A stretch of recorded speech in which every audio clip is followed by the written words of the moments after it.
में से कोई आज अनुभव शेयर करना चाहेगा कि कैसा लगा ध्यान? प्लीज अनम्यूट कर लें और बताएं। कोई प्रश्न हो तो पूछ भी सकते हैं।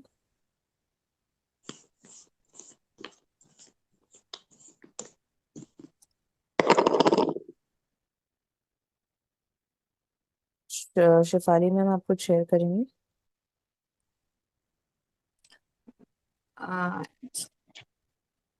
एक्चुअली आज मेरे को थोड़ा बीच से उठना पड़ा था ध्यान।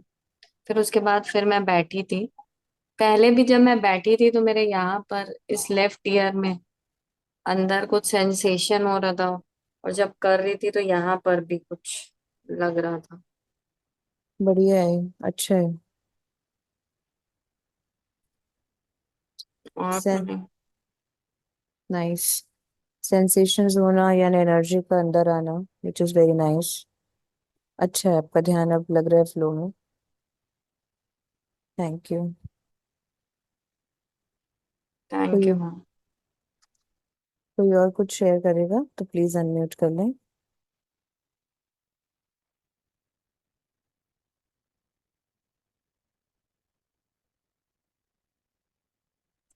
हाँ, एक और पहले मैं उठ के गई थी तो अचानक से तो मेरा थोड़ा सर भी भारी भारी लग रहा था।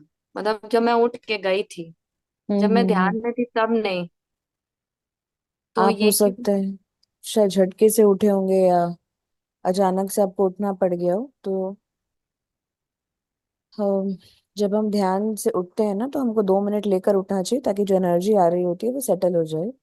कभी कभी झटके से उठना पड़ता है या चीजें वैसी होती है, तो उस वजह से भी सर में भारीपन या शरीर में भारीपन रह जाता है, जो कि अल्टीमेटली सेटल हो जाता है। उसको थोड़ा समय देना पड़ता है। ओके। हम्म। एक और चीज, जैसे सांसों पर ध्यान देते आती जाती, हम्म। तो यहाँ पर अपने आज्ञा चक्र में भी केन मतलब फोकस करना रहता है क्या? आपको और कहीं कुछ भी फोकस नहीं करना है, सिर्फ अपनी ब्रेथ को देखेंगे। तो ऑटोमेटिकली जहां जहां चीजें जो जो होनी होंगी वो होगी। जैसे जैसे हम सांसों से शिफ्ट होते हैं, यानी यहाँ पर अगर आपको कुछ चीजें दिखे या सेंसेशंस फील हो, तब आपका ध्यान ऑटोमेटिकली यहाँ पर आ जाएगा। वो खुद ही होगा, आपको अलग से एफर्ट देने की जरूरत नहीं है उसके लिए। जैसे अच्छा। जैसे कुछ भी चीजें दिखेगी ना, कई लोगों को बिंदु दिखते हैं, कलर्स दिखते हैं, सीन्स दिखते हैं नेचर के। फिर आप वो जो भी दिख रहा है फिर आप उसको देखेंगे। तो जो फर्स्ट स्टेप होता है सांसों को देखना, उसको आनापानासति कहते हैं। सेकेंड स्टेप जब विजन्स खुलते हैं या चीजें होती है या बॉडी में सेंसेशंस होते हैं, उसको कायानुपासना बोलते हैं। तीसरा जब ये पूरा खुल जाता है, थर्ड आई, उसको विपस्सना बोलते हैं। ये आनापानासति के ही 3 स्टेजेस हैं। ऑटोमेटिकली होता है, आपको अलग से कहीं एफर्ट नहीं डालना है। स्टार्ट क्योंकि मैं हमेशा सांस सांसों से ले करेंगे। जी, क्योंकि जैसे मैं ब्रेथ कर रही होती हूँ, फिर मतलब थोड़ी देर बाद ही मुझे पता भी नहीं होता कि मैं सांस, फिर मेरा ध्यान आता है कि सांस नहीं ले रहे। तो वही वो चीज समझ में नहीं आती। तो थोड़ी देर बाद आपका ध्यान कहाँ रहता है? जैसे मैंने ध्यान करना स्टार्ट किया, हाँ। इनहेल एक्सेल कर रही हूँ, तो हाँ। अपने आप यहाँ आता है। ठीक है। बाद फिर उसके बाद मतलब फिर मैं कोशिश करती हूँ कि यहाँ लगाऊं। फिर उसके बाद मेरे को ध्यान आता है कि जैसे पीछे कमेंट्री चल रही होती है कि सांसों पे ध्यान दे, फिर मैं अपनी सांस पे ध्यान देने लगती हूँ। जब आप यहाँ आते हैं तो आपका सोच विचार चल रहा होता है या यहाँ सेंसेस फील होते हैं, कुछ भी फील हो रहा होता है या दिख रहा होता है? नहीं, मुझे अंधेरा बहुत कम, मुझे लाइट वाइट नहीं दिखती वहां पे। ठीक है। जब आप ऑटोमेटिकली ध्यान से हट जाए बट आपकी सोच विचार चल रहे हो, तब आपको वापस सांसों पे आना है। सोच विचार के साथ नहीं भागना होता है। उसके बाद आप वापस सांसों पे आएंगे। अगर जस्ट इन केस बॉडी में सेंसेस हो रहे हैं या यहाँ पर कुछ भी सेंसेशंस, इचिंग या कुछ भी हो रहा हो, तो उसके ऊपर आएंगे। नहीं तो अगर सोच विचार, अगर आप कॉन्शियस हैं और आपको समझ में आ रहा है कि आपकी सोच विचार चल रहे हैं कि दिन भर में क्या हुआ या फ्यूचर का क्या होगा या पास्ट का क्या होगा, वो सब आपको समझ में आ रहा है कि कहीं और चल रहा है, तो वापस सांसों पे आएंगे। इसके अलावा अगर कुछ भी टाइप के सेंसेस हो रहे हैं, इचिंग, पेन, कुछ भी टाइप के अनुभव हो रहे हैं, तो उस अनुभव को देखेंगे। तो मतलब मैं आपको शॉर्ट में बोलूँ तो 3 स्टेप है। सबसे पहला सांसों को देखना है। दूसरा, जैसे ही कोई भी टाइप के अनुभव या सेंसेस होना चालू हो, तो उस अनुभव को देखेंगे। तीसरा, जब ये खुल जाता है, जो कि लेटेस्ट, कई लोगों की जल्दी होता है, कई लोगों की देर से होता है, कई लोगों को जब जरूरी होता है सिर्फ तभी होता है। जब ये हो, जब ये तीसरा नेत्र खुल जाए, एस्ट्रल ट्रैवल्स हो, तब उस पे फोकस करेंगे। फिर सांसों को देखने की जरूरत नहीं होती, फिर आप नेक्स्ट स्टेज में आ चुके रहते हैं। तो ये 3 स्टेजेस होते हैं। अगर सोच विचार चल रहे हैं तो सांसों पे आ जाएंगे, तो अपने आप सोच विचार शून्य हो जाएंगे। ठीक है। ठीक है। हम्म।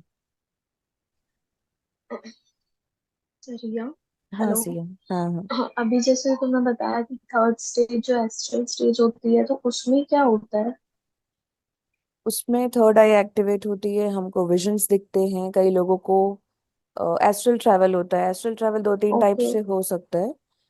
तो मतलब कई बार लोगों को फील होगा कि वो बॉडी से बाहर निकल कर बाहर जा रहे हैं, उनकी एस्ट्रल बॉडी निकलती ट्रैवल करती है।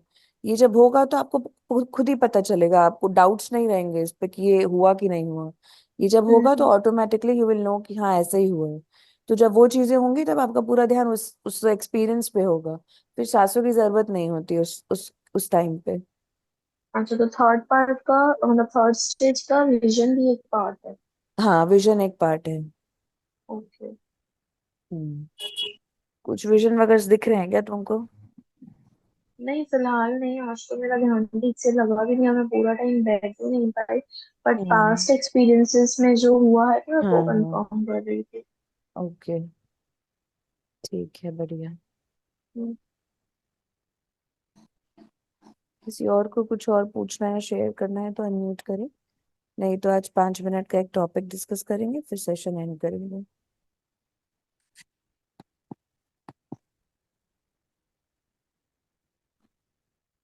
ओके। तो आज हम बात करेंगे सोल एजेस के बारे में।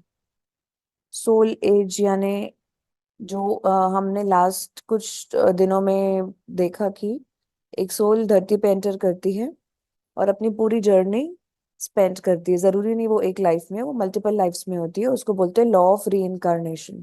पहले लाइफ से उसकी आखिरी लाइफ तक की जितनी बार वो जन्म ले रही है, वो सारा उसकी अलग अलग लाइफ्स।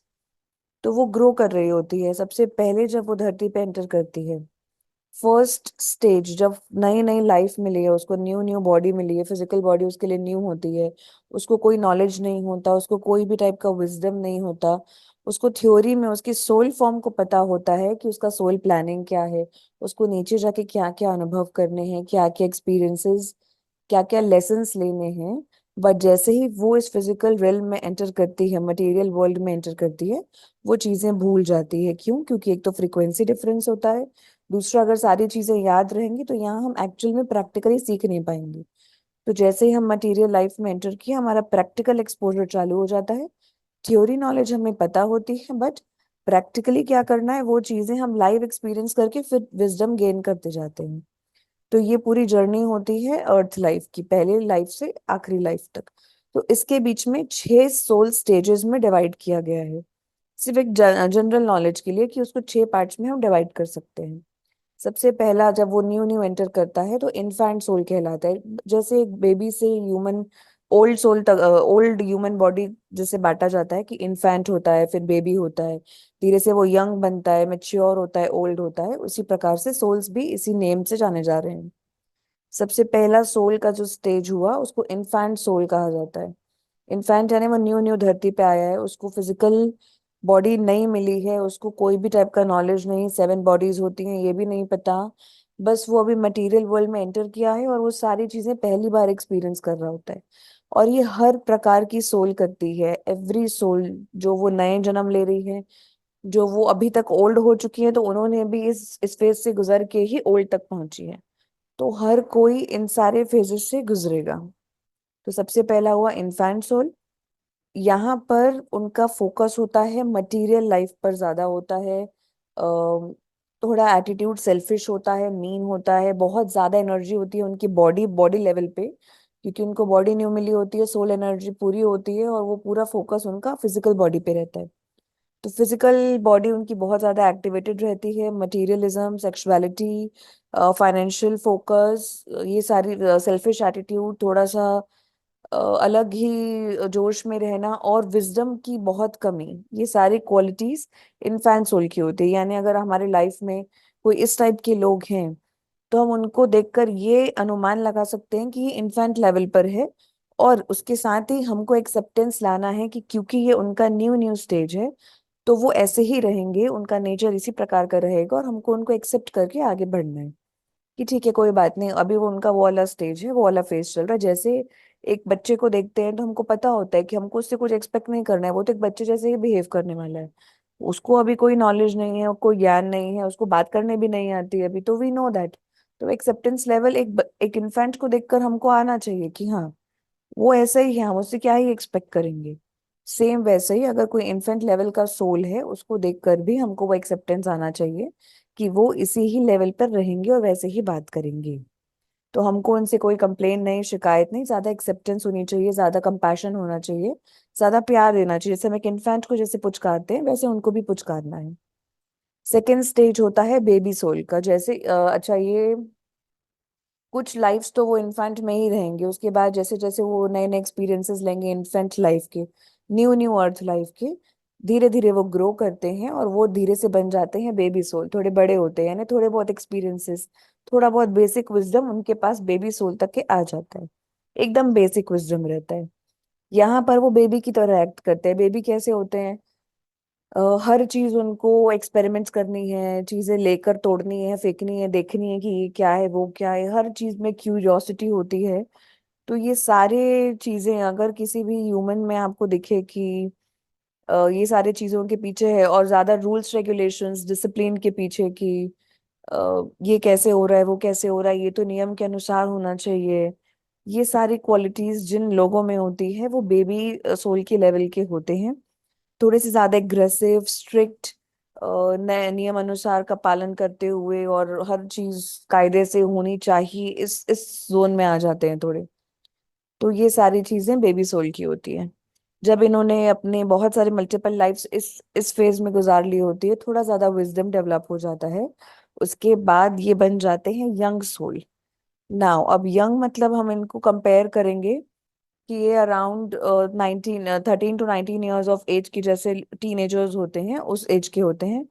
तो ये बहुत ज्यादा कॉम्पिटिटिव होना, एम्बिशियस होना, फाइनेंशियली बहुत ज्यादा फोकस्ड रहना, इनोवेटिव रहना, क्रिएटिविटी को एक्सप्लोर करना, ये सारी क्वालिटीज जिन सोल्स में रहती है। ऑल्सो अभी भी ये विजडम की कमी होती है। जो एक टीनेजर कैसा होता है, थोड़ा सा बदतमीज, थोड़ा सा बेबाक, थोड़ा सा बस हर चीज अपने हिसाब से करने की कोशिश करते रहना, कुछ भी नया करना, एक्सपेरिमेंट्स करना, डोमिनेंस दिखाना, अपीयरेंस में बहुत ज्यादा फोकस्ड रहना कि हम दिख तो सही रहे हैं ना। तो थोड़ा सा आउटर में अभी तक वो ज्यादा फोकस्ड रहते हैं, इंटरनली वो अभी तक उतने डेवलप नहीं हुए होते हैं। विजडम जो अंदर की चीजों का होता है अभी भी थोड़ा कम होता है।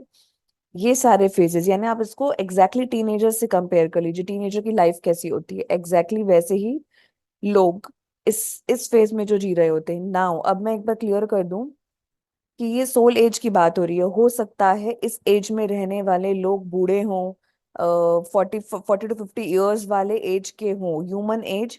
हो सकता है इनकी अभी भी 50 साल की हो, बट इनकी सोल की एज अभी भी टीनेजर वाली हो। तो भले वो बॉडी उनकी ह्यूमन की दिख रही है हमको 40 से 50 साल है, बट उनकी हरकतों से वो टीनेजर्स वाली हरकत कर रहे हैं, यंग सोल वाली हरकत कर रहे हैं। तो अभी अब यहाँ पर सोल की एज की बात कर रहे हैं। ह्यूमन बॉडी में कितनी भी एज हो, अभी हम सोल की एज की बात कर रहे हैं। तो उनकी हरकतें उनकी सोल की कैरेक्टर्स ये सब ये टाइप के हों, यानी वो उस सोल की फेज में चल रहे हैं, तो हमको उस हिसाब से उनको एक्सेप्टेंस करना है, उनको प्यार देना है।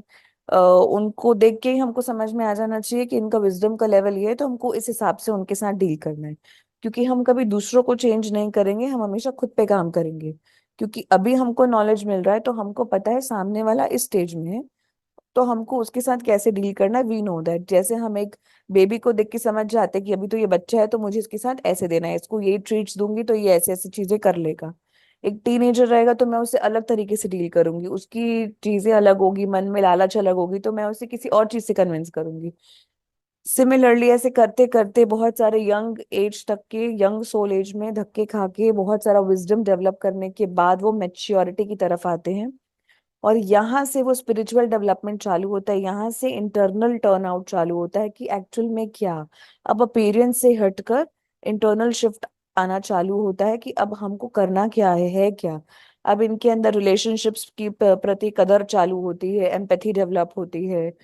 अम, अब ये थोड़ा सा ड्रामेटिक हटकर सर्विस की तरफ बढ़ते हैं कि एक्चुअल में पर्पस क्या होना चाहिए। इमोशनली थोड़े ज्यादा डेवलप होना चालू हो जाते हैं।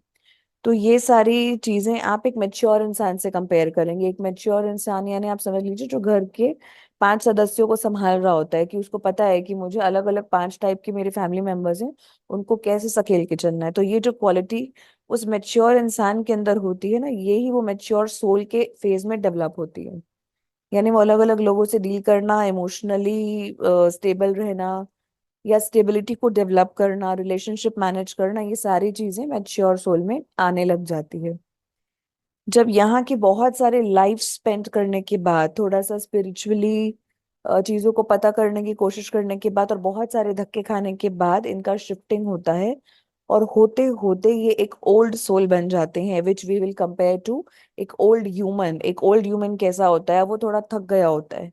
अब उसने बहुत सारे तजुर्बे ले लिए होते हैं जीवन के, उनको पता होता है कि हाँ यार ठीक है, ये लोग ऐसे ही करेंगे, इनकी आदतें ऐसे ही हैं। वो एक्सेप्टेंस का लेवल बहुत ब्रॉड हो चुका रहता है, गिविंग नेचर बहुत ज्यादा आ गया होता है। सेल्फिश एटीट्यूड से शिफ्ट होकर सेल्फलेस बन चुके होते हैं, सर्विस वाला नेचर बहुत ज्यादा आ गया होता है उन लोगों के अंदर, उन सोल्स के अंदर। अब वो थोड़े से इमोशनली के साथ साथ थोड़ा सा डिटैच होना चालू होते हैं कि ठीक है, बहुत इमोशनल ड्रामा कर लिया, अब थोड़ा सा डिटैचमेंट की तरफ काम करना चालू करें। और वो बहुत थकेले होते हैं, अब उनको दुनिया की जितनी भी ड्रामेटिक चीजें होती है ना, कि ये करना है वो करना है, दुनिया भर की सारी एक्टिविटीज कर लेना, ऐसा कुछ भी नहीं होता है इनके साथ। इनको लगता है कि हाँ ठीक है, हम बैठे हैं, कर लो जिसको जो करना है, हम देख रहे हैं। उनकी कैरेक्टर और उनका नेचर ऐसा होता है, उनकी हरकतों से आप ऐसा जज कर सकते हैं कि भले उनकी एज 20 साल की हो, भले वो मैच्योर सोल, वो ओल्ड सोल की एज 20 ईयर्स ओनली हो, बट उनकी हरकतें और कैरेक्टर इस टाइप के होंगे कि वो अंदर से उनकी सोल की एज ओल्ड हो चुकी होगी। और इस लाइफ में वो बहुत मल्टीपल ओल्ड लाइफ जीते हैं, और उसमें वो बहुत सारे सर्विस करते हैं, ये सारी चीजों को एक्सप्लोर करते करते। इसी दौरान उनके साथ आता है ध्यान जुड़ता है, भक्ति जुड़ती है, बहुत ज्यादा स्पिरिचुअल एनहांसमेंट होना चालू होता है, बुक रीडिंग चालू होती है, ऐसी बहुत सारी स्पिरिचुअल ग्रोथ चालू होती है। और इसके बाद ही बहुत सारा सर्विस, ध्यान, स्वाध्याय, ये सारी चीजें करते करते वो पहुंच जाते हैं एनलाइटनमेंट की तरफ, जो कि होता है लास्ट स्टेज, जो कि होता है बुद्धाहुड। यानी वो खुद को पाना, हु एम आई, वो क्वेश्चन चालू हो जाता है कि एक्चुअल में मैं हूँ कौन, और मैं यहाँ कर क्या रही हूँ, और करना क्या है अब। वो रियल, वो अंदर की परत तक पहुंचने का जो फाइनल मेहनत होती है, जिसमें उनके सारे मल्टीपल लाइफ्स के कर्म सेटलमेंट होते हैं। जितने भी पैटर्न्स उन्होंने खुद ने बनाए होते हैं, इतने लाइफ में धक्के खाकर, वायलेंस करके, सारी चीजें को तोड़ने का समय आ गया होता है। बहुत सारा पेन से गुजरना पड़ता है, बहुत सारे चैलेंजेस होते हैं उनकी लाइफ में। जितने और चैलेंजेस क्यों होते हैं? क्योंकि जितने पुराने कर्मा हुए होते हैं, अब वो खत्म होने का समय आ गया है, वो साइकिल टर्न आउट हो गई है। अब सारे लोअर इमोशंस हो गए, मिडिल इमोशंस हो गए, अब हायर इमोशंस है। हायर इमोशंस में क्या आता है? सिर्फ प्यार, पीस, शांति, एनलाइटनमेंट। तो ये पाने के लिए जितने पुराने कर्म कांड होते हैं उसको सेटल करना होता है। उसके लिए जितना भी उन्होंने पेन कभी दिया होता है, वो सब कुछ सेटल करना है। जितनी भी चीजें लोगों से ली होती है, वो दे देकर जीरो नलिफाई करना है अपने अकाउंट्स को। तो ये लास्ट की कुछ लाइफ्स बहुत ज्यादा चैलेंजिंग होगी, बहुत ज्यादा एक्सेप्टेंस से, एक्सेप्टिंग होने के लिए पेशेंस बहुत ज्यादा रिक्वायर्ड रहेगा। और ऐसी बहुत सारी चीजें फेस करनी पड़ेंगी लास्ट की लाइफ्स में। उसके बाद बहुत ज्यादा सर्विस करते हैं ये लोग, बहुत ओपन माइंडेड हो चुके होते हैं, दिल बहुत बड़ा होता है, और बहुत इजीली लोगों को माफ करते जाते हैं, बिकॉज विजडम बहुत ज्यादा डेवलप हो चुका होता है इस स्टेज तक आते आते। और बिकॉज अभी बुद्धाहुड की तरफ होता है, तब इनका आखिरी में सिर्फ दो ही काम बच जाता है, एक तो ध्यान करना है, दूसरा सेवा करना है। ध्यान या भक्ति, साथ में सेवा, साथ में स्वाध्याय। नॉलेज जितना ज्यादा लोगे, जितना ज्यादा पढ़ाई, सेल्फ वर्क करोगे, जितने ज्यादा खुद के पैटर्न्स तोड़ोगे, खुद पे फोकस करोगे, ये सारी चीजें लास्ट लाइफ्स की होती हैं। और एक करते करते एक एनलाइटेंड सोल बन जाती है, उनकी अर्थ की जर्नी ऑलमोस्ट एंड तक आ जाती है। और लास्ट में जब एनलाइटेंड हो जाते हैं, एनलाइटेंड सोल कहलाती है, उसके बाद वो मुक्त हो जाते हैं। मुक्त होना मतलब now they have a choice, की अब उनको धरती पे आना है या नहीं आना है, ये उनका चॉइस होता है। उसके बाद कोई भी मतलब स्पिरिचुअल रेल्म तक इंट्रोड्यूस हो चुका रहता है और उनको पता होता है अब नेक्स्ट उनको क्या करना है क्या नहीं करना है। अर्थ लाइफ में बहुत सारे कंफ्यूजन्स होते हैं, बट साइकिल पूरा होते होते तक बहुत ज्यादा क्लैरिटी आ चुकी रहती है उनकी चॉइसेस के प्रति। वो बहुत ज्यादा क्लियर और ओपन हो चुके होते हैं। ऑब्वियसली उनका थर्ड आई, उनकी चक्रा, उनका सब कुछ खुल चुका होता है, and they know and this they can see everything very clearly. ये सारे स्टेजेस में जितने भी हमारे गुरु हैं जो रह चुके हैं या अभी भी शरीर में हैं, वो सारे लोग कवर होते हैं। तो ये था एक बेसिक सोल एजेस का साइकिल। इससे रिलेटेड किसी को कुछ डाउट हो तो पूछ सकते हैं, नहीं तो एक पीडीएफ फाइल हम शेयर कर देंगे, आप आराम से पढ़ सकते हैं। वीडियोस बने हुए हैं, आप सुन सकते हैं बाद में भी। अगर कुछ डाउट हो तो बाद में भी डिस्कस कर सकते हैं। ठीक है, तो फिर हम आज का सेशन एंड करते हैं। कल आज रात को 10 बजे ध्यान के लिए फिर जुड़ेंगे। कल मॉर्निंग मॉर्निंग सेशंस भी स्टार्ट हो चुके हैं friends. Morning 9 to 9:45 new session start हो गए हैं। तो आज रात को, फिर कल सुबह और फिर कल दिन को फिर से ध्यान के लिए जुड़ेंगे। तब तक के लिए आप सब लोग ज्यादा कॉन्शियस रहें, ज्यादा पानी पिएं, स्वाध्याय करें। Thank you so much for joining and thank you all the masters. Thank you, thank you, thank you so much, ma'am. Thank you.